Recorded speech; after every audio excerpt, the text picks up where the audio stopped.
Tangi kong naging sandigan sa pag-iisa, ang maliit na liwanag at ang aking pluma.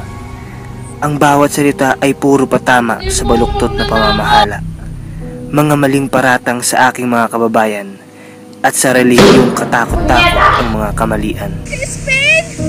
Marcelo! Mga anak ko! Si Crispin! Hindi!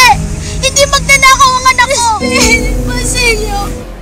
Tingnan mo ang mahinang tangkay na ito. Yumuyuko siya kapag umiihip ang hangin, na parang itinakanlong ang sarili, pagkat kung siya ay magmamatigas sa tayo, mabali at palalagas ang kanyang mga tayo.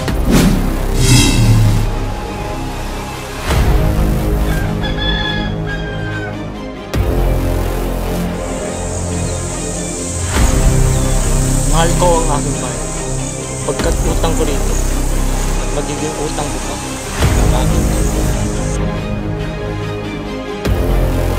Ang pag-ibig ay hindi parang dagdag. Hindi ito agad lang na napapalitan. Oh!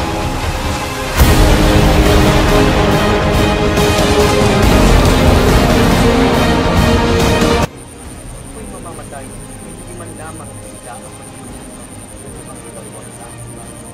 kayong makakakita, batiin niyo siya at huwag kalilimutan ang mga nanumpok sa tingin ng gabi.